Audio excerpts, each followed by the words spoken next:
with the break we're going on. But ladies and gentlemen, finally into pick and ban. Here we go. Thank you for waiting with us. Of course, live. EDG on blue. They're 6-0 at the moment.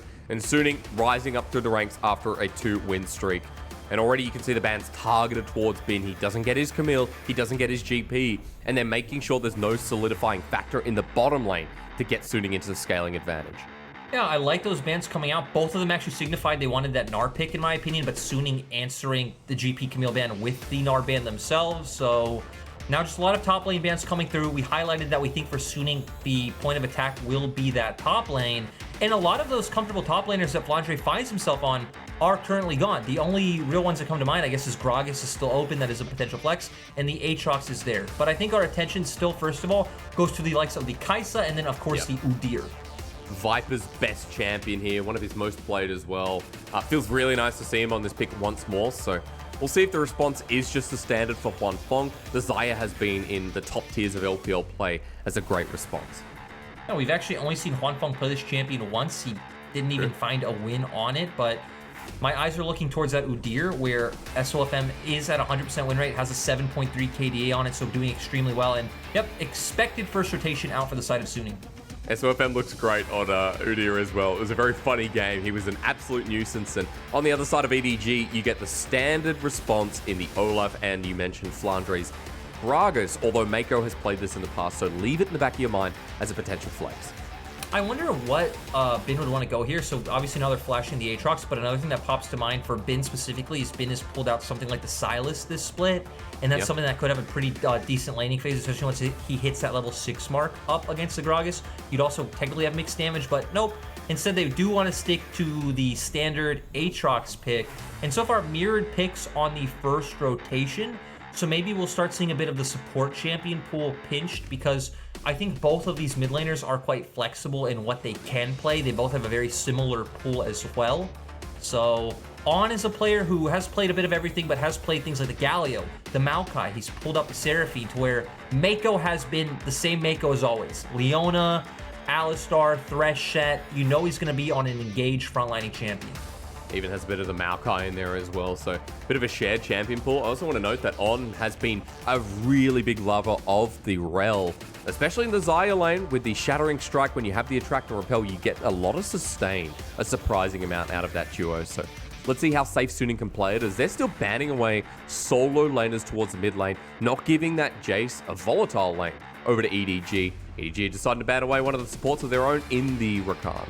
It seems like Suning are assuming that EDG will flex that Gragas pick to support, which obviously is always available to them, and look for a counter pick in that top lane, something that can bully out the Aatrox. I don't think there's too many matchups that really bully out Aatrox left open other than that Jace, so is a nice ban, and it seems like Suning, once again, with their picks, with their bans, are trying to get Bin into a favorable position. Can you find anything from here? The Leona ban to follow through. A couple of supports taken off the board. Thresh, a very big one, though, if it isn't a Gragas flex. One of Mako's best champions of all time. I think he's one of the best Threshers in the league. EG, of course, not going to ban it themselves. They go towards the Azir, which Scout has played many a time, giving away that pentakill champion that actually appeared on the mixtape of LoL eSports recently. So his best champion gone too. Yeah. If they go support here, I expect either the Alistar or the Rel to come out. Again, more all-in engage that they want to put towards that bottom lane. They're already indexing heavily into running into the likes of EDG, and the Rel is locked in. All right, welcome to the Rel land. This is going to be game number 5 here for On. Rather, game number 4, excuse me. So, bit of sustain down in that bottom lane. What is the response? I think Alistar is just a very well-rounded champion, in this meta. Again, provides engage, provides disengage, very tanky, does fine into that lane matchup. And I was going to highlight, it's going to be the Orianna. Late game scaling, control mage, mid laner for Scout. He's going to clear waves. He's going to try and provide prio for JJ to play around. Now the question is Angel, because Angel has a very weird champion pool. You know he plays all the control mages. He could always pull out something like the Syndra or Zoe here, but also famously was a very good assassin player. We saw Zakali at Worlds. He used to be known for Talon way back in the day in solo queue.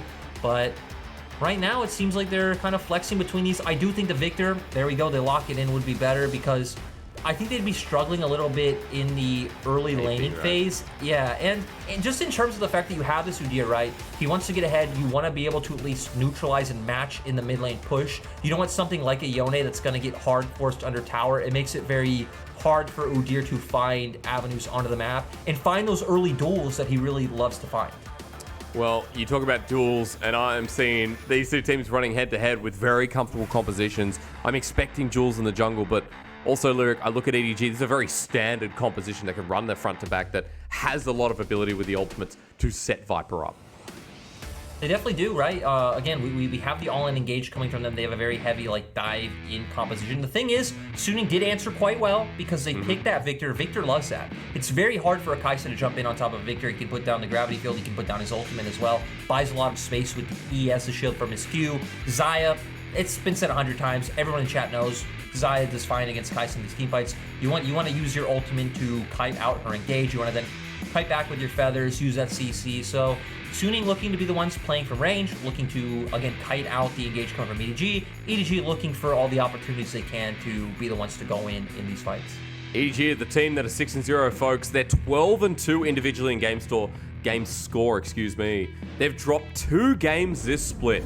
They are on a roll. They are the most dominating team right now in the LPL, and it feels like 2016 summer. When we had Deft on this roster, when they played towards bot, when Mouse was a facilitating angle, this is the EDG you see 5 years later that are facilitating a very similar role. Suning have lost Sorta. They've lost their voice, but they haven't lost their direction. They're 3-3 sitting neck and neck with JDG, and a win here could take EDG off the pedestal and throw Suning back on. As we welcome you towards the Chinese New Year weekend, we're heading towards that holiday very, very quickly. The final weekend of LPL before we take a 2-week break. Welcome to Summoner's Rift. EDG and Suning, a matchup that we have been waiting for. One that should deliver as EDG go for a bit of an invade there. SOFM spotted out, tagged away, and we'll just give Scout 25 off the Mana Flow band.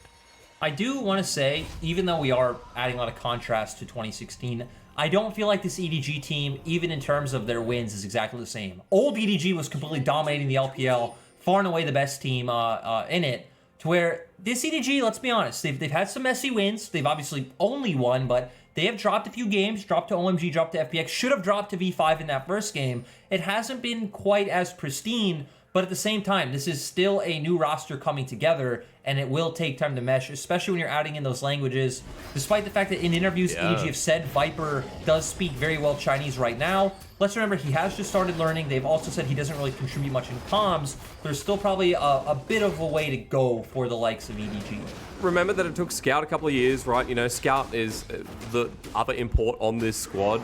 Another reason why, you know, we've got Scout standing by in the roster, excuse me. I was just kind of trying to think, like, how many years exactly since Scout came on the roster? Of course, since 2016.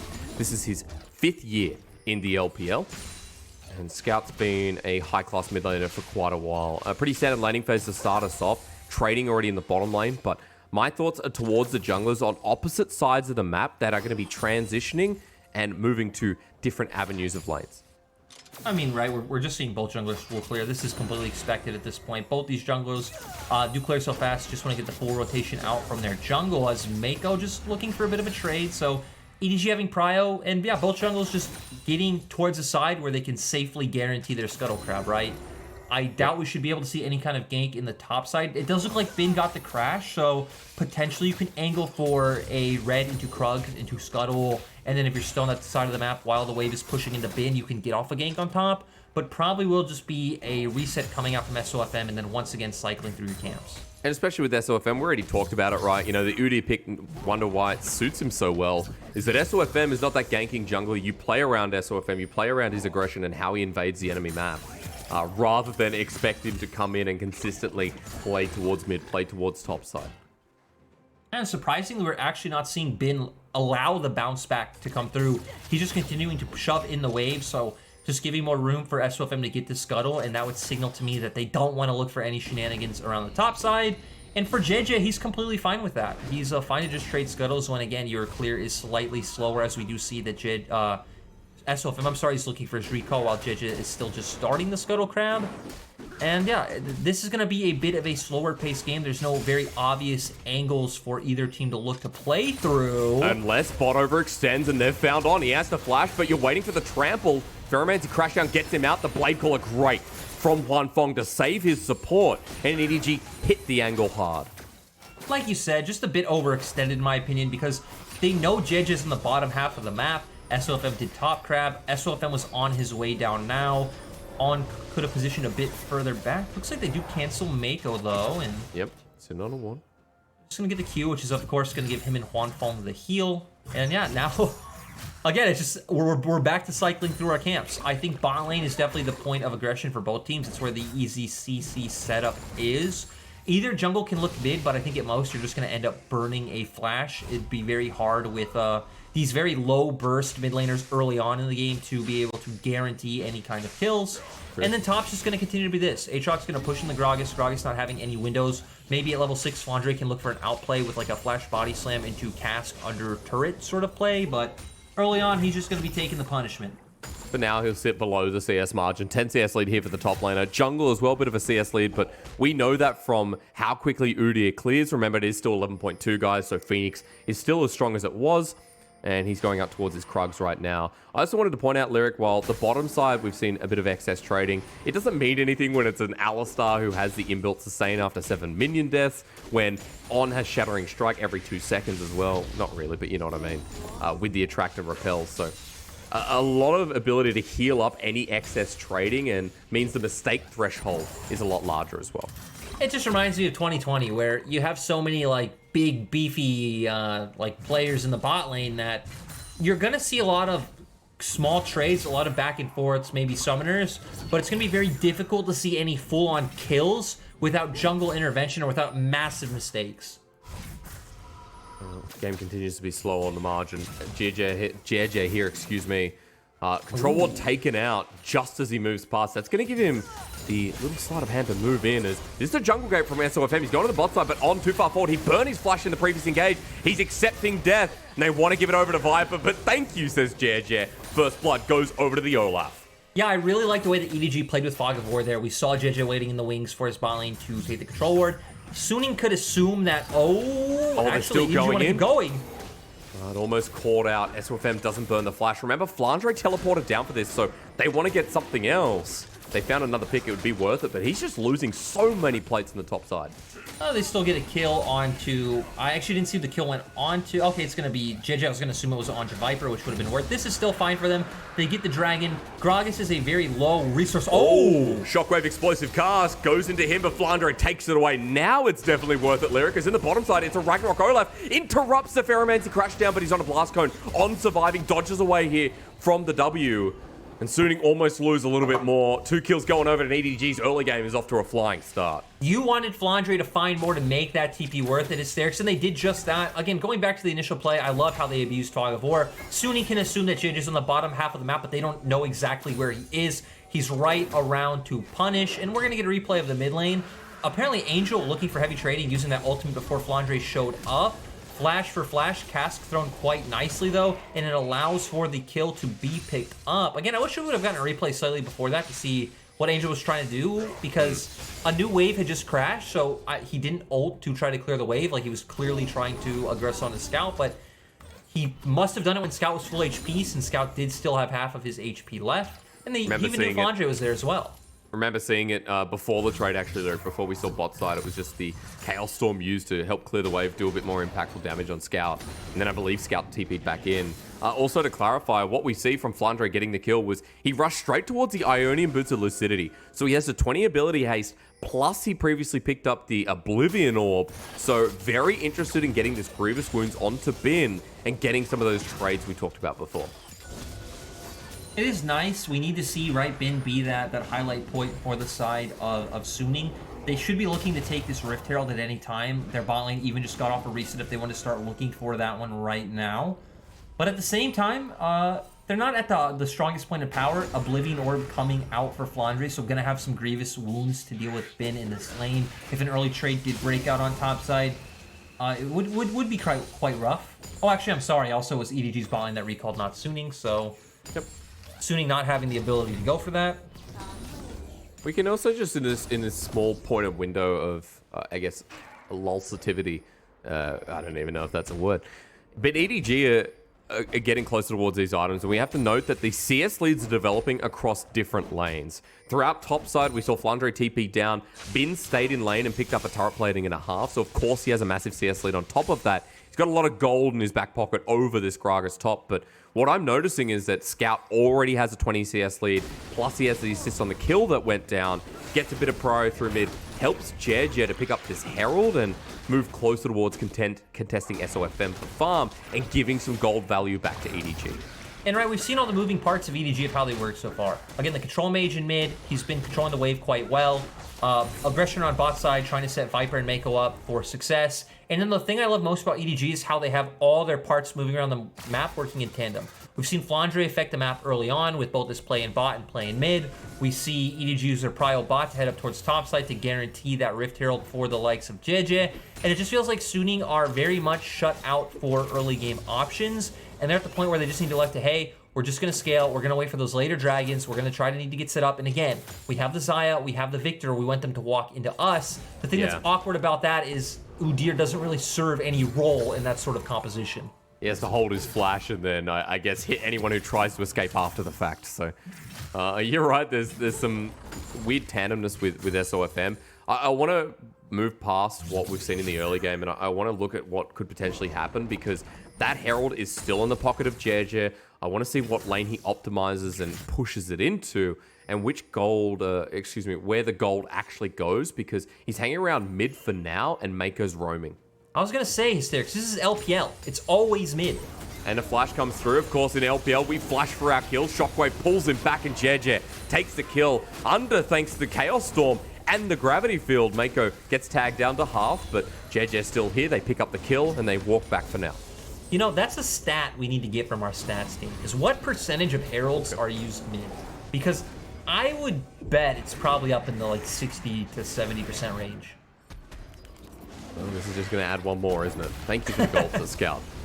Gets the push down. And, I mean, Scout picking up the gold. This is a big mid lane advantage. Right now, mid lane diff. Angel's getting bullied around by top laners, by supports, by jungle. I was going to say, can you call that a mid diff, though? Can you really call that a mid diff when we've had mid is a lane, not a player, you know?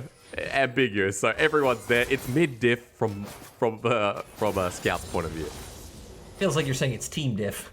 It's team diff. Yeah, right now it is. Give everything to Scout and you'll put yourself in a 1k gold advantage. That's EDG at 11 minutes in the game. Also, we have Gore Drinker versus Iceborne Gauntlet. Frostfire Gauntlet. God damn. Lyric, SOFM's the only person to really do this. He likes experimenting with his items, and this is one of them. We have actually seen this pulled out by other players. I'll be honest, I'm not the biggest fan of this build. I'm not quite sure what it really sets out to achieve on Udyr. It makes sense that you're not going for the Turbo Chem Tank in this build when we've highlighted he's not really the one running people down. I guess with the Frostfire Gauntlet, you can be kind of using your autos to try to slow the engage coming out from the likes of Mako, Flandre, or if Viper does ult onto the backline, but...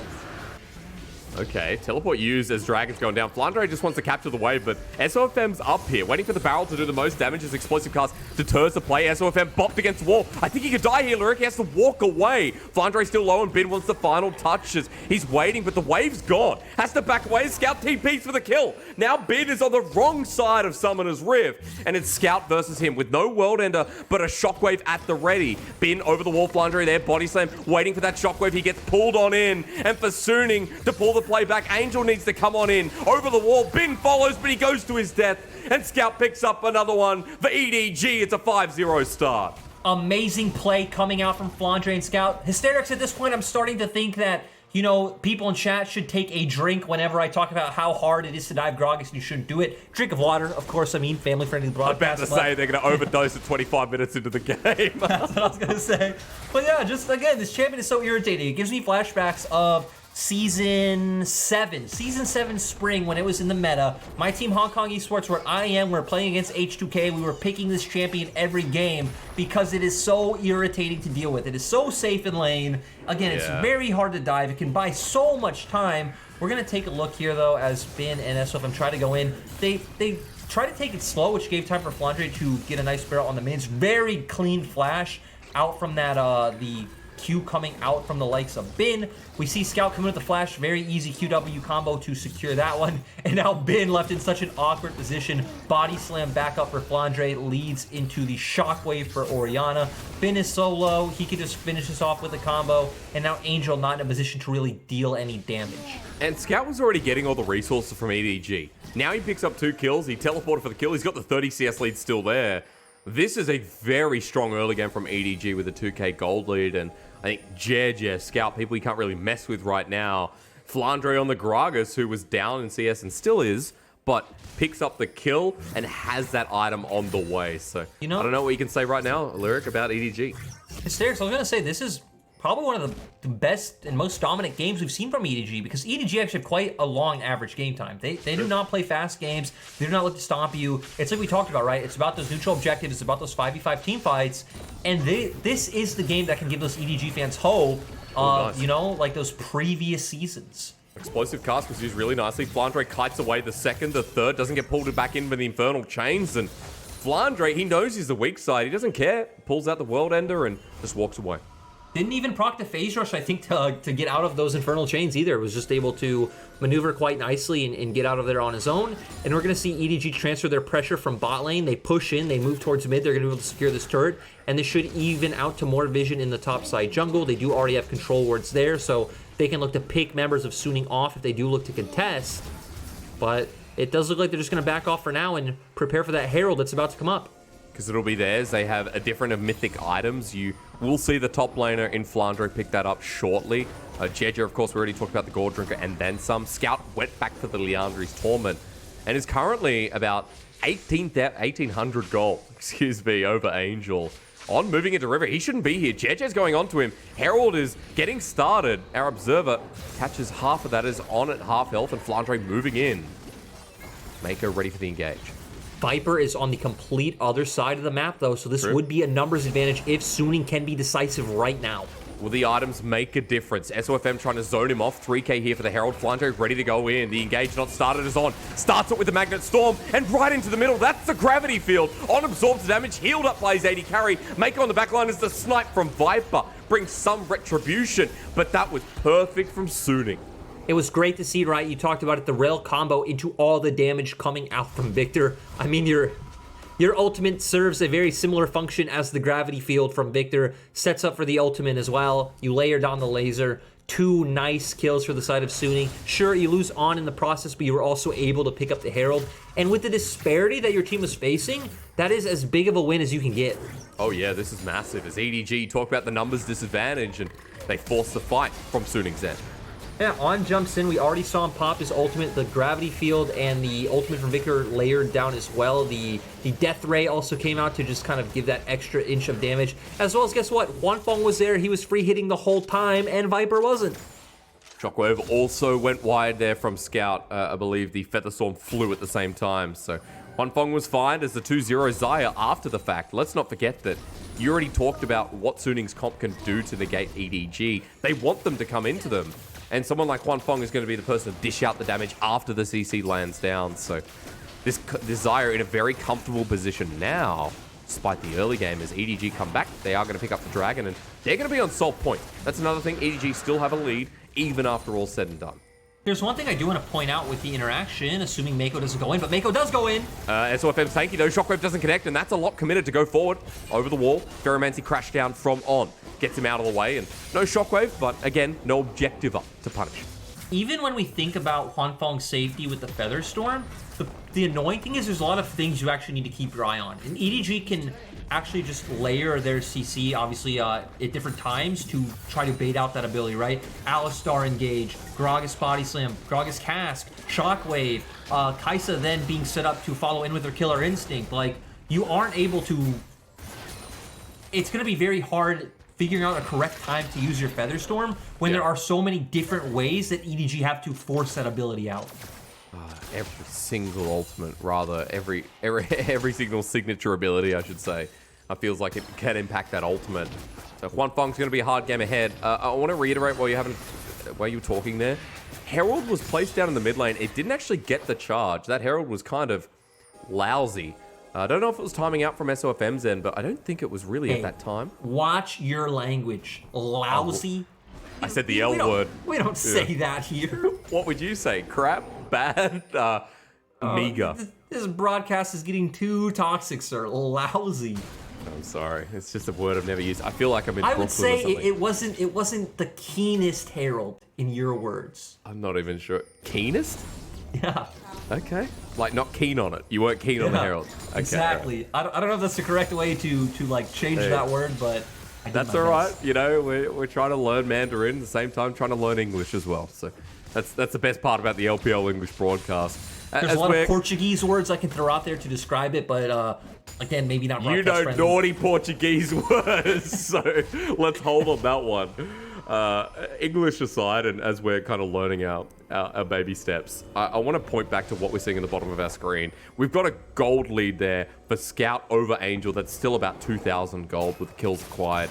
Bottom lane's even. Top lane is more even than you'd expect, but Bin still gets a solo turret, the first turret of Suning's game 1, and pulls to about 600-700 gold in his favor. So it's a bit neck and neck in some areas, but mid right now is making the difference on the scoreboard as we now turn over to 20 minutes in the game.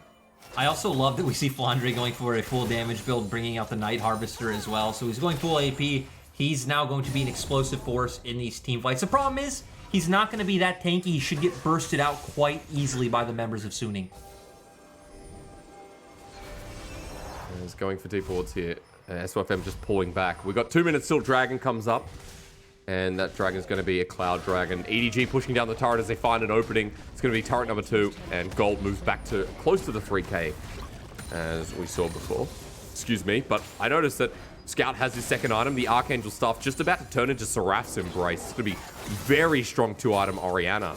In the face of the Baron, the Dragon Soul in a minute 45. EDG have a lot of tools as well with the Night Harvester. And, you know, Lyric, I was talking to you before, EDG's comp wants to go in, and with the item advantage, it does feel like it's a little easier to maybe execute this comp. That's the thing. I feel like EDG just have too many tools with what they are able to do.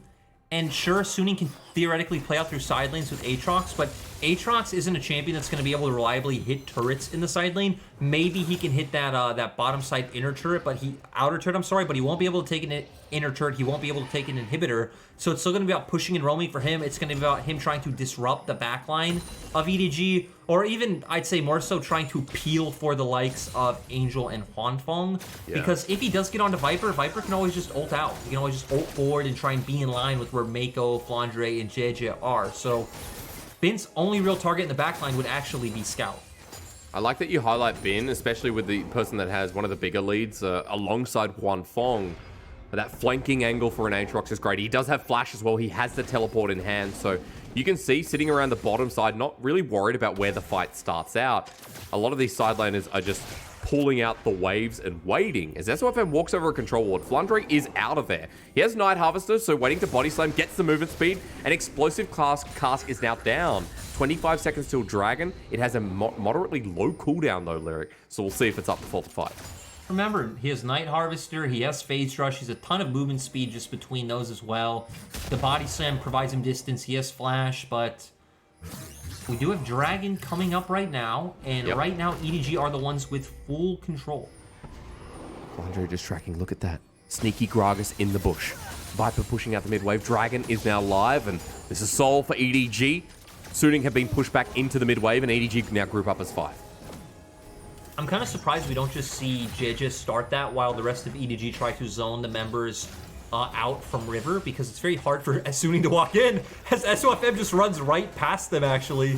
He's got the movement speed, he doesn't care. It's not he has to run out. He has to run out right away, though, Hysterics. He's thinking about it, though. That's the biggest thing. He's like, do I go in? Do I go out? We got a Cloud Rift, so he's using the movement speed quite well. Bin's the only person here, and EDG are now finally going to start it, pulling the Dragon out, but Scuttle gives vision over to Suning. Yeah, we need to keep our eyes on both Angel and Huanfeng. If they can be left untouched, as they just give it up, huh? Okay. Well, thank you for the soul, says EDG. We'll work towards the Elder, and I guess Suning think of the scaling and the way the comps work as it's fine to give this up. It's not something like an Ocean Soul, and the comps are still going to work moderately the same. I'll be honest, I feel like scaling in the game does transcend the actual soul itself. Like, I guess if you're playing perfectly, right, you should be able to take advantage of an Infernal, a Mountain, an Ocean, maybe even a Cloud, and be able to tangibly close out a game, but still, the likes of a Victor, the likes of a Xayah, if they hit those item breakpoints, if they're able to hold on long enough to take that Elder fight, it should be fine. The problem is, though, your Victor's only on 1.5 items. Your Victor is nowhere close to a point where he feels like he'll be able to outdamage Scout, who is already at that Seraphs like you talked about. Sure, Huanfeng is strong, so he could be a massive force, but it still feels like EDG have way too much control, and it's like what was said in the pregame. Whoever can get a good position first is going to win these team fights, and EDG always have control of mid-wave. And now they're going to try and push in topside. There's teleport coming through. Suning have found this out, but the Shockwave just destroys it. 2 kills for Viper immediately as we've got On getting pushed in. Flandre in a bad position. The Feathers will fly and kill this Gragas. The Explosive Cast doesn't do too much, and at half health, the bottom lane there. And SOFM walking in, maybe not the player's bin, gets a multi-man knock-up into the World Ender. But EDG don't care. They've got a 1-for-1 trade in front of the Baron, and now we'll see if they can find anything else. I want to say, though, we still saw Gragas Cask do about 40% of Xayah's HP. Very true. Full AP Gragas is an interesting lad. This Viper wanting to play very aggressive, but EDG not going to take the bait. They are just going to keep controlling vision around the top half of the map. They should be looking to clear out the control wards that Suning placed down, and they should be able to get this turret for free with all the members rotating. Scout's going to take this down pretty fast here with the AP conversion. Remember, this is a 2-item Orianna who is so elevated in this game. So rest of EDG controlling the area while he pushes it down, gets more solo gold in the form of 300. And SOFM just trying to take away things that shouldn't be his. He's going to get the Scuttle Crab, so at least that gives some control for the time being, and just kind of being a nuisance in JJ's face. And we are going to get a replay of what transcended. We do see Mako going in with the Orianna ball.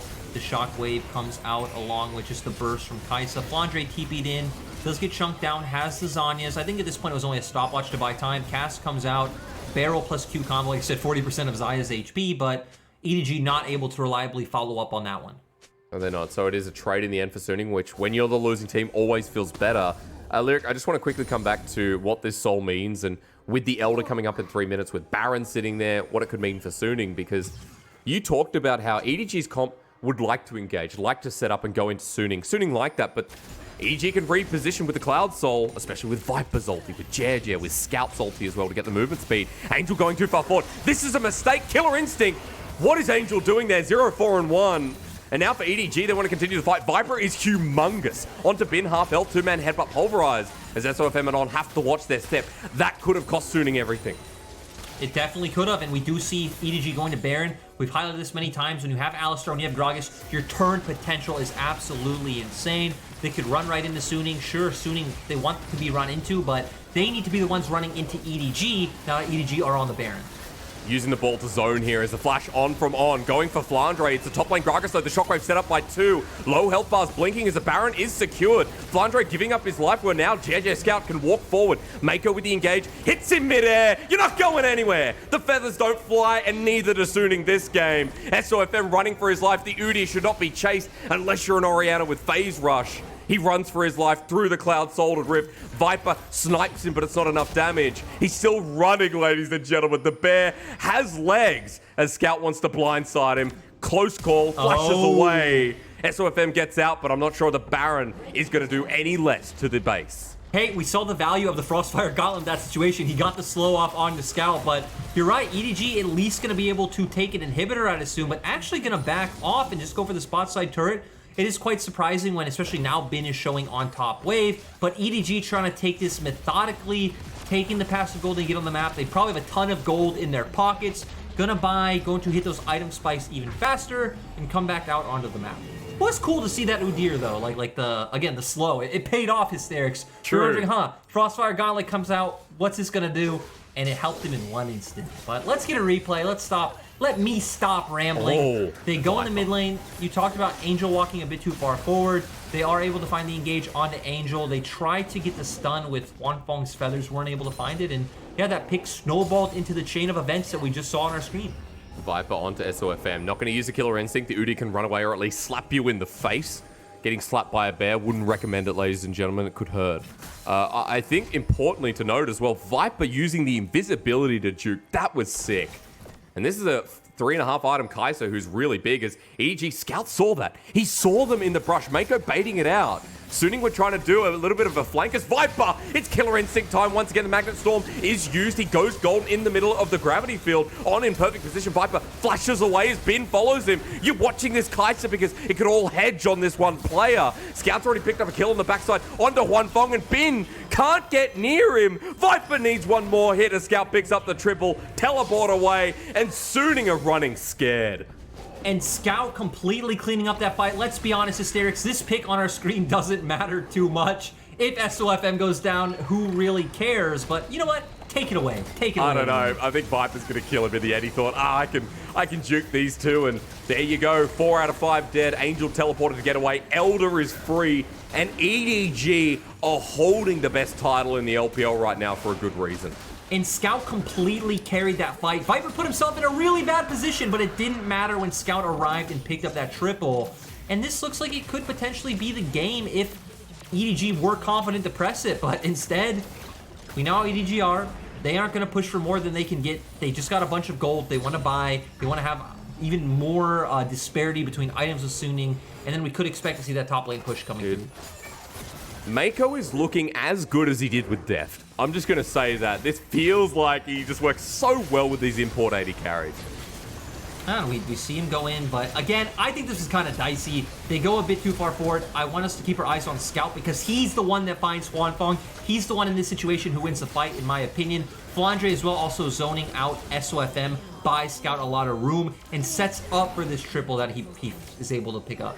Scout on the back end, Viper and Mako together on the other end. Flandre just having a great time, meanwhile, with Jer. EDG in game 1, this has now become a stop. 30 minutes in, closing it out with the Elder. That's going to be pretty easy if they find the next fight in a minute 30, but for now they have priority across the map. Suning scared to leave their base, and they just want to pick to try and delay the game out, if possible. Yeah, they're just kind of hoping for the best at this point. They are so far behind that realistically, any fight that happens in any way, EDG should just be able to come out ahead. Oh, no. And Flandre just buys some time with his gas. And they're going to find the fight on the back end. Onto Bin. I'm not sure if the healing's going to be enough. The Gore Drinker used already. Forward goes Jer. 2 down in an instant. Flashing forward, Mako just pulverizes the ground. Maybe to troll. Timo thumbs up from SOFM. You cheeky bear, you. But Suning only have 3 members, and I think EDG are going to try and end. Yeah, they're just going to be able to go for this one. Suning can't do anything. On to the Nexus turret 1, 2, they're sitting at base. Reserve the KDA, but who even cares? Wanfeng out with the feathers to fly. He goes golden, but EDG knew this was over. Mako dives to secure the kill, and EDG slap him in the face like an Udyr for a game 1 win. This was one of the cleanest games I think we've seen from EDG in terms of how they played out the early game especially. I really love how they played out starting from that bot side play, right? They were abusing Fog of War. They sent their bottom lane to clear out that ward. I guess they didn't know that JJ was there. He comes in for the counter gank. They pick up some kills. They